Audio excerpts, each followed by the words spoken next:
sommes de retour au plateau pour la suite de cette émission. Nous abordons notre deuxième sujet. Nous parlons toujours de l'Algérie, mais de ses relations avec la France. Emmanuel Macron souffle le chaud et le froid. Ça peut parler de ces relations justement entre l'Algérie et la France. Le président français Emmanuel Macron a félicité le président algérien Abdelmadjid Tebboune pour sa réélection à l'issue de cette présidentielle dont nous venons de parler. Dans notre premier sujet, des mots de félicitations de l'Élysée dans un communiqué de presse que nous allons analyser avec nos invités, mais qui permettent également de revoir les relations entre l'Algérie et la France, des relations tantôt très bonnes, tantôt très houleuses entre ces deux pays. Le dernier événement en date, c'est cette reconnaissance de la marocanité du Sahara occidental qui a créé une nouvelle étape de froid entre la France et l'Algérie. L'Algérie a d'ailleurs appelé son ambassadeur à cet effet, mais pour sa réélection, le président français félicite son homologue algérien. On va lire un extrait donc de ce communiqué, puis on va en parler avec nos invités. Et donc dans ce communiqué, la France dit: la France est particulièrement attachée à la relation exceptionnelle qui la lie à l'Algérie dans tous les domaines, qu'il s'agisse de la mémoire, de l'économie, des mobilités entre nos deux pays, des coopérations éducatives et culturelles, mais aussi la sécurité et la lutte contre le terrorisme. Sur la scène régionale et internationale, le dialogue entre nos deux pays est primordial, notamment dans le contexte de la présence de l'Algérie au Conseil de sécurité des Nations Unies. Ça, c'est un extrait et donc de ces mots de félicitations du président Emmanuel Macron à son homologue Abdelmadjid Tebboune, avec qui il y a de cela quelques semaines déjà, c'était le froid, avec la décision de Macron de reconnaître la marocanité du Sahara occidental. Je commence par vous, Georges Hérault, qui êtes aussi acteur politique. Quel regard portez-vous sur ces relations tantôt très bonnes, tantôt très tendues entre l'Algérie et la France? Guillaume, nous savons que les relations entre la France et l'Algérie sont historiques et depuis lors, ils entretiennent de bonnes relations.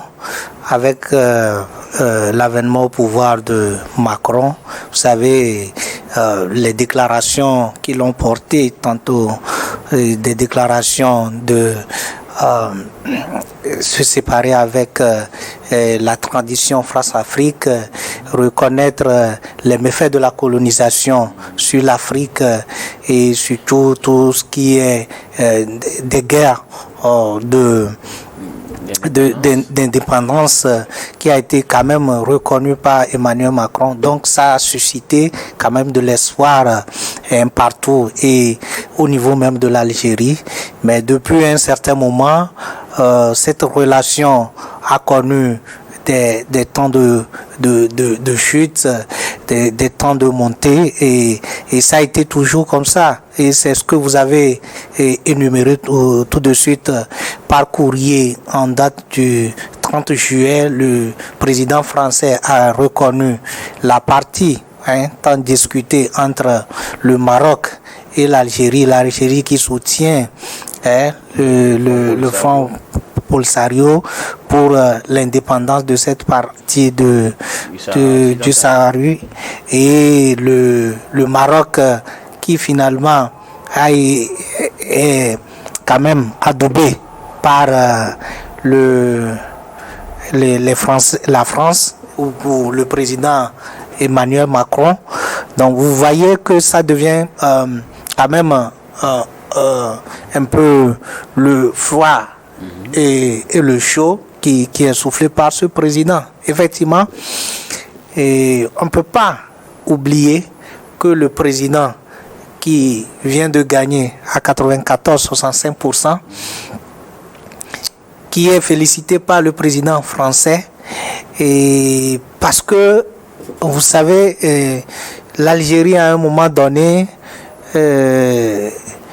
était quand même à une position avec le Mali, parce que stratégiquement, vous voyez que ces derniers moments, les relations entre le Mali et l'Algérie aussi ne sont pas au beau fixe.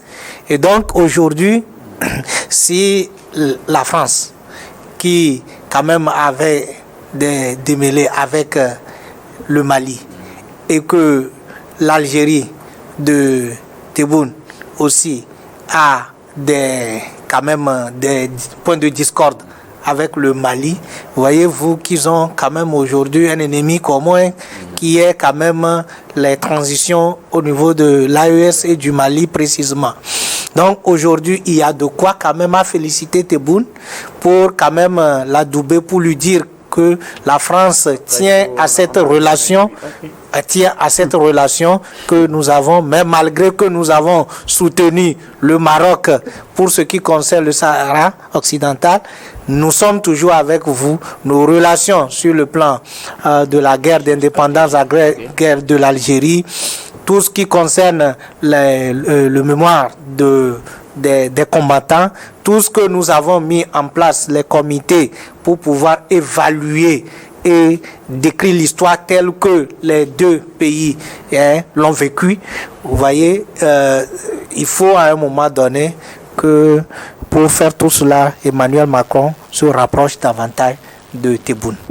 Alors, c'est votre lecture de la situation, ce qui aurait poussé donc Emmanuel Macron à envoyer cette lettre de félicitations au président algérien Abdelmadjid Tebboune. Alors, bon enfant, à Bovie, Emmanuel Macron félicite Tebboune pour sa réélection. On le rappelle, on venait d'en parler tout à l'heure, il est réélu avec 94,65% des voix face à deux autres concurrents.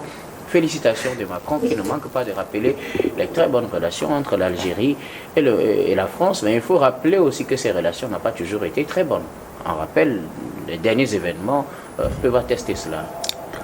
Oui, bien sûr. Moi, lorsque M. Macron félicite M. Tebboune pour sa réélection, en tout cas, pour moi, ce n'est pas mauvais en soi parce que c'est son homologue qu'il félicite, quel que soit ce qui se passe à l'interne. Je voudrais parler de ce qui se passe entre les politiciens. Les politiciens, comme l'appelle-t-on en Algérie, Macron est dans son droit de féliciter son homologue du fait de sa réélection. Maintenant, nous sommes sur le terrain de la politique. Et la politique nous enseigne qu'aujourd'hui, tu peux être d'accord sur un point et si tu vois comment les choses évoluent, ben, tu peux encore exprimer ton désaccord. C'est ça la politique. Si entre-temps, à la date de, je crois, lorsque M. Macron a sorti ce communiqué reconnaissant cette partie du Maroc, ça dit que M. Macron sait bien que en reconnaissant ceci, ça créerait de zizanie dans la diplomatie franco-algérienne. Il savait. Mais aujourd'hui, par rapport à ce que... Bon, je voudrais faire une petite aventure sur le sentier de Georges en rapprochant ce fait d'avoir un ennemi commun qui est en fait les pays de l'AES. Je dis que... Non, au fait, je dis que cette position de la France par rapport à l'Algérie permettra à Tebboune de croire que c'est-à-dire le communiqué de Macron la fois passée, en reconnaissant cette partie de Maroc, pourrait être une phase politique. Aujourd'hui, là où nous sommes, M. Tebboune est à l'aise parce que son homologue français l'a félicité, reconnaissant quand même qu'il a gagné les élections. Et il oublie immédiatement cette déclaration de Macron. Je dis que nous sommes sur un terrain politique. Et une petite chose peut faire disparaître beaucoup. C'est l'éponge. Monsieur Macron, quoi qu'on dise, c'est un stratège. C'est un stratège politique. Et il sait comment manager les trucs. Donc pour moi, et ça, lorsqu'il félicite Tebboune pour sa réélection, c'est normal. Mais la relation qui, tantôt, relève du froid et tantôt de chaud entre l'Algérie et la France ne date pas d'aujourd'hui. L'autre Georges l'a dit. Mais je voudrais qu'on reconnaisse quand même que nous sommes sur un terrain politique. Ce qui a amené le président français à reconnaître cette partie marocaine. Et il savait bien sûr que ça va faire du mal parce que c'est un territoire discuté entre l'Algérie et etc. Mais je vois que étant un stratège, il voudrait passer par ce sentier que, bon, je crois, M. Georges veut là pour dire à Tebboune, bienvenue, nous continuons nos relations. Parce que quand vous lisez ce que vous venez de lire tout à l'heure, quand vous continuez, vous allez voir que Macron n'a pas fait cas de ce qui pourrait endommager leurs relations diplomatiques. Il a parlé de la sécurité, il a parlé du terrorisme, il a parlé de la mémoire, il a parlé de... il a surtout parlé des points d'accord. Des points d'accord, voilà. C'est pourquoi je dis que nous sommes sur un terrain, il faut faire extrêmement attention, parce que nous ne sommes pas dans les secrets des dieux. C'est le même Macron qui a reconnu quelque chose contre, comment l'appelle-t-on, l'Algérie la fois passée, et c'est le même... Tebboune était là, Tebboune avait la manette quand, comme l'appelle-t-on, M. Macron a fait cette déclaration. Le même Tebboune a été réélu et par rapport à la diplomatie, il lui envoie, c'est-à-dire que, comme l'appelle-t-on, une information concernant sa réélection. Bon, moi, je ne crois pas que ça endommagerait leur, comme l'appelle-t-on, relation. Gabriel Adjahou, Emmanuel Macron souffle le chaud et le froid sur les relations franco-algériennes. Le président français a félicité son homologue algérien Abdelmadjid Tebboune pour sa réélection. Il vient d'être réélu pour un deuxième mandat à la tête de l'Algérie avec un score de 94,65%. Oui, bon, ça c'est d'autres protocolaires. Même si Macron ne le faisait pas, les gens diraient, bon, pourquoi Macron n'a pas félicité et tout ça, qu'il y a un problème entre les deux. Maintenant, il l'a fait et ça pose toujours problème. Et on demande si... Ça ne pose pas de problème. Nous analysons. Bon, on analyse tout simplement. Bon, le plus important, c'est que, bon, Macron l'a fait et c'est d'autres protocolaires entre tous les États. Peu importe le problème que vous avez, peu importe vos divergents, vos différends et autres, là, le plus important est que, bon, sur un certain nombre d'aspects, vous arrivez quand même à tenir des rapports, et que ce soit bon ou pas bon. Le plus important est de reconnaître quand même que bon, l'autre a gagné, et c'est aussi pour la France le moyen de dire que bon voilà, il y a un représentant légal de l'État algérien avec qui on pourra traiter sur les questions qui nous divisent ou bien qui nous rapprochent. Donc pour moi, sur cet aspect-là, je pense que c'est dans les normes.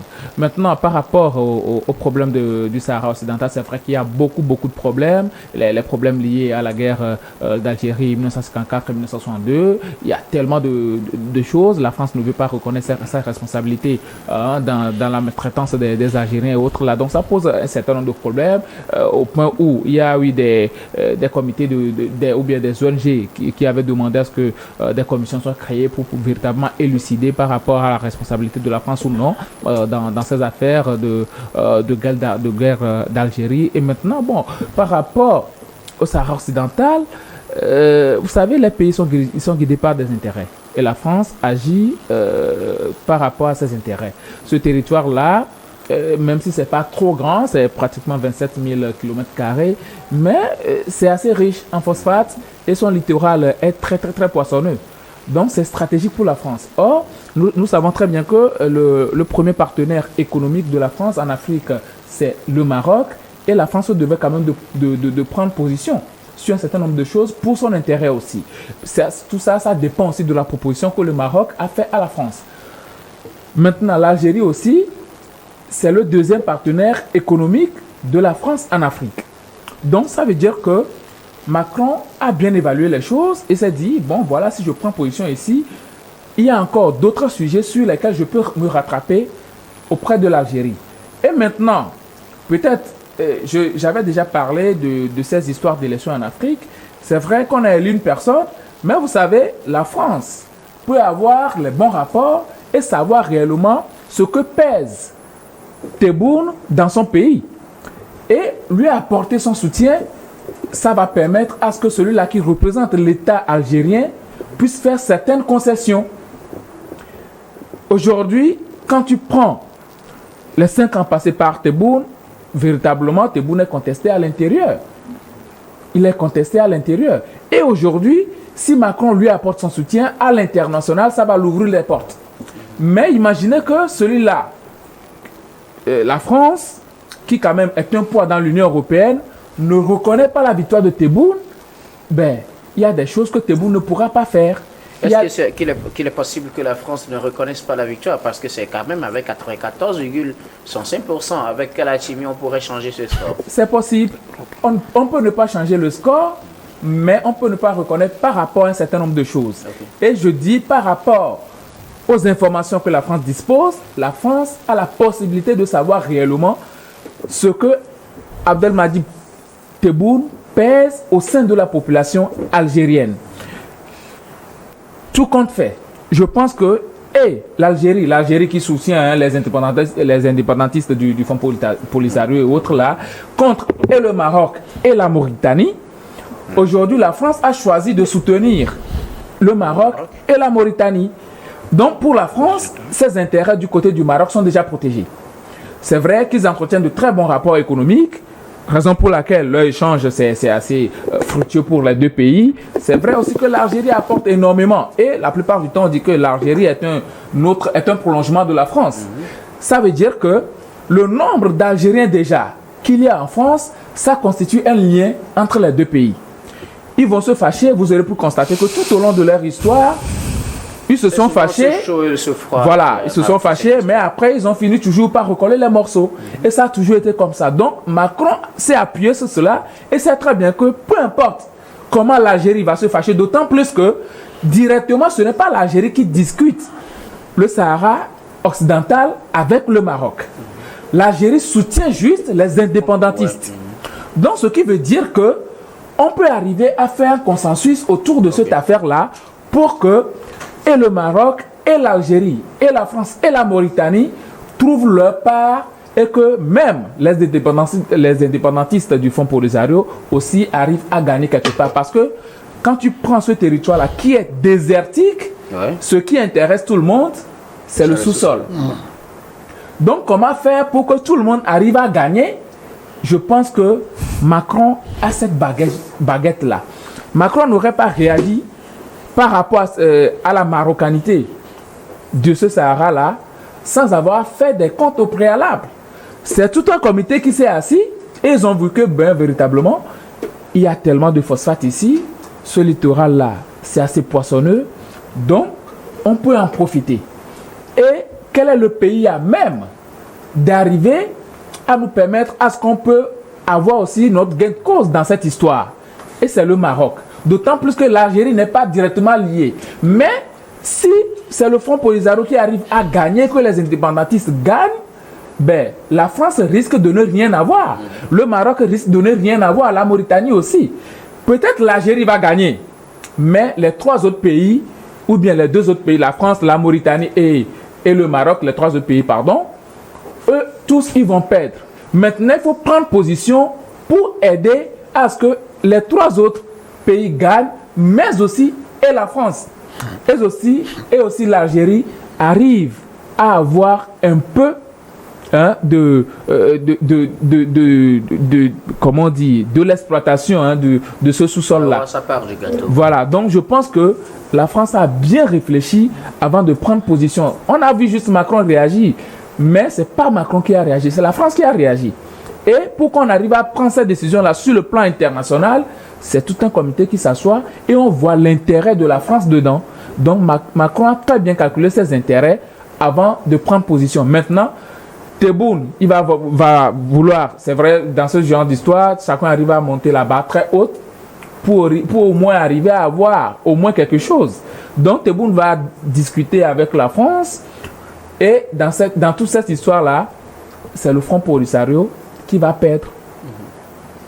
Voilà. Alors, comment comprenez-vous qu'Emmanuel Macron se retrouve dans une telle situation ces derniers temps? Tantôt reconnaître la marocanité du Sahara occidental, tantôt féliciter le président Tebboune, parler de rapprochement ou de très bonnes relations existant entre les deux pays, quand on sait que ces relations ces derniers temps sont marquées justement par cette affaire de Sahara occidental. Est-ce qu'Emmanuel Macron ne prend pas trop de risques dans les relations internationales, surtout avec les pays de l'Afrique du Nord? C'est ubuesque parce que ce qui se passe au niveau de l'Algérie avec la France et inclut le Maroc, vous voyez que c'est un peu absurde. On n'arrive pas à comprendre, mais ce que nous pouvons dire en évoluant dans notre débat, c'est qu'il y a l'intérêt des pays qui sont mis en jeu. N'est-ce pas un risque que prend Macron?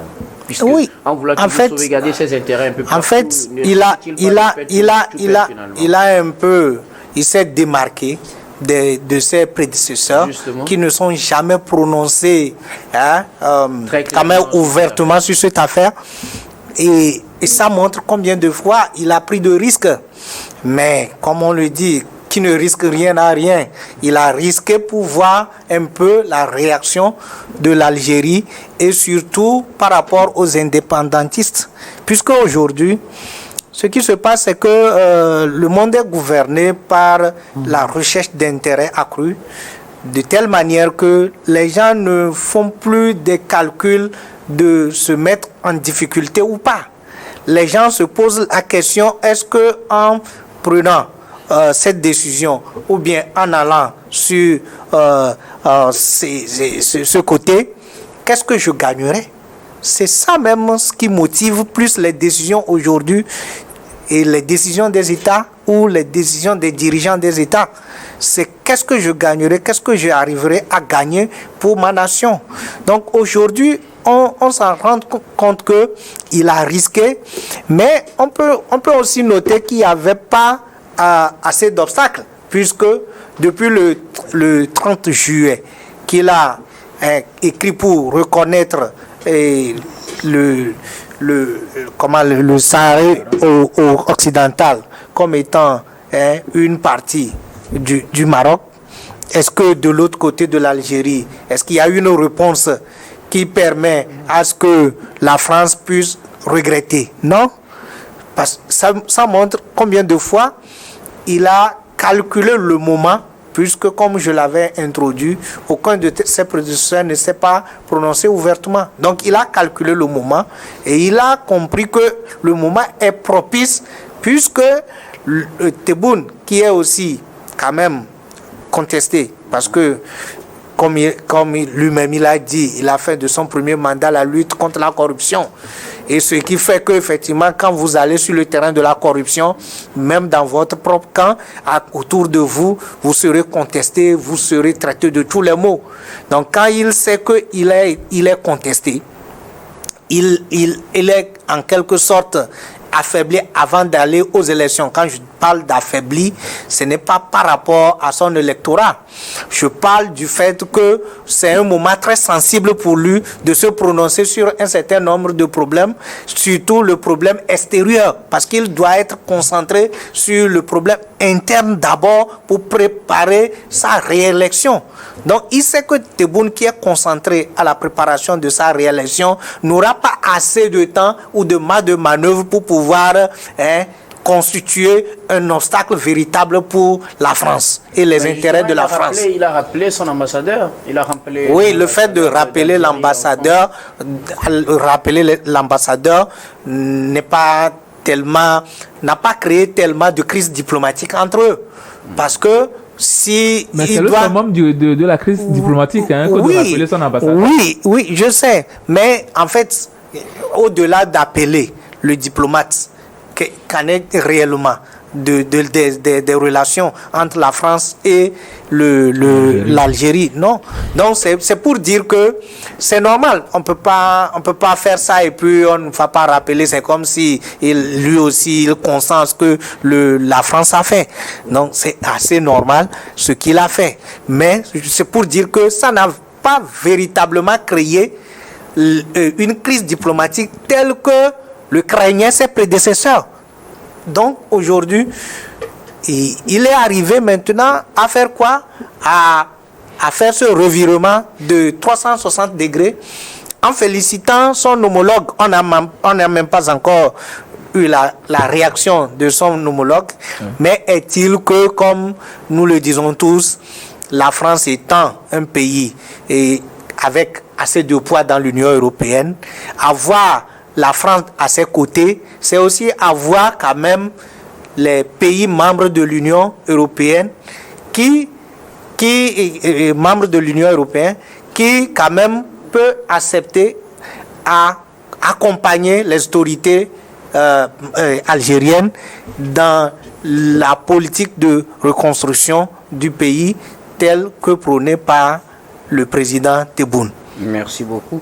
À vous, Georges Géraud. Alors, comment comprendre ce changement de ton au niveau de la France quand on sait que le dernier épisode, c'était plutôt une décision qui a frustré au plus haut sommet l'Algérie, qui a d'ailleurs décidé de rappeler son ambassadeur en France. Le même Emmanuel Macron, à peine on annonce la victoire du président Tebboune, même si à l'interne les opposants contestent ses résultats, et d'ailleurs les directeurs de campagne de Tebboune contestent l'organisation de ces élections, le président Macron se précipite à féliciter Tebboune. Comment le comprendre? Bon, moi, je l'ai déjà dit. Je l'ai compris par rapport au terrain politique et à la stratégie de M. Macron.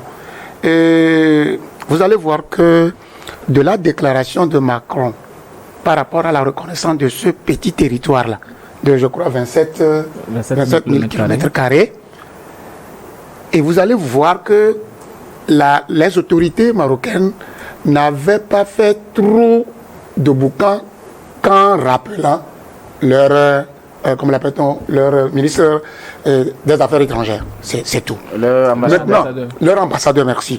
Maintenant, vous allez voir que M. Macron a calculé le moment, sachant que M. Tebboune allait aux élections, et il a su que même si tout ce qu'il pourrait dire au niveau concernant ce territoire, ça dit que qui est devenu le problème entre l'Algérie et le Maroc, M. Tebboune n'aura pas trop de temps pour dire autre chose, parce que M. Tebboune aussi court derrière le résultat, et il sait que lorsque la France est derrière, il n'y a aucune élection dans un pays francophone où la main de la France n'est pas quelque part. Il ne faut pas oublier ça. On a vu des cas quand même. Vous savez, je dis la plupart combien de pays francophones vous avez vu, la France n'a pas agi au niveau des élections. Donc la France, et je suis d'accord avec que quand on parle, on dit que, comme l'appelle-t-on, Macron a parlé, c'est la France qui a parlé. Donc la France a été stratège en faisant quoi? Sachant que Tebboune allait aux élections.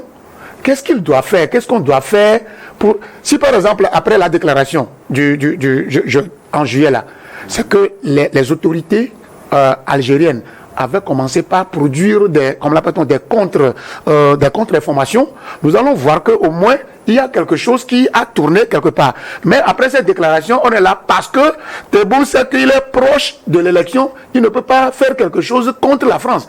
Et quand on va contester intérieurement son résultat, lorsque la France dit que non, nous sommes d'accord, nous avons pris acte, etc., Tebboune irait. Donc c'est pourquoi je dis que le retournement de M. Macron dans cette affaire, c'est le fait de savoir ce qu'il va gagner. Gabin a tout dit, ce qu'il va gagner est là, lorsque le gâteau serait prêt. Ce que la France ne fait rien sans connaître le poids de son gâteau. La France sait que en intervenant là, tout ce qui va se passer, quelque chose va... Et vous allez voir que M. Macron, la politique française, est en train de perdre la plupart des pays francophones en Afrique. Merci beaucoup. Alors, Gabin, rapidement, on sait que le président Tebboune est annoncé en France à l'automne. Nous rentrons dans quelques jours, si on compte ces saisons européennes, nous rentrons dans quelques jours en automne. Il est attendu en France. Est-ce un pas vers donc, cette arrivée du président Tebboune, quand on sait aussi que la dernière étape, ou bien le dernier acte pris par Emmanuel Macron, a plutôt créé le froid entre les deux pays, au point où l'Algérie était obligée de retirer son ambassadeur? Oui, je pense que c'est déjà un pas vers quand même la normalisation des relations entre la France et l'Algérie. Le point sensible de cette guerre-là entre la France et l'Algérie, c'est quand même la question du Sahara occidental. Et je pense que quand ça va être apuré, les relations vont reprendre normalement. C'est vrai que Tebboune a été occupé par les élections, mais quand même il a eu le temps de rappeler son ambassadeur. C'était un message aussi à envoyer à la France, qui n'était pas véritablement d'accord par rapport à sa prise de position. Mais je pense que la France, tel que je l'ai déjà dit, a bien évalué la situation et c'est réellement que bon, l'Algérie aussi peut gagner quelque chose, parce que si cette crise-là persiste, c'est parce que l'Algérie aussi en fait partie et ça constitue un poids réellement dans cette crise. Donc on ne peut pas prendre des décisions sans faire intervenir l'Algérie ou bien sans prendre en compte les intérêts aussi de l'Algérie. On ne risque pas d'assister à un report de cette visite de Macron, de Tebboune finalement? Ben, même si on arrive à reporter, je pense que quoi qu'il en soit, avec le temps, ça va pouvoir se faire.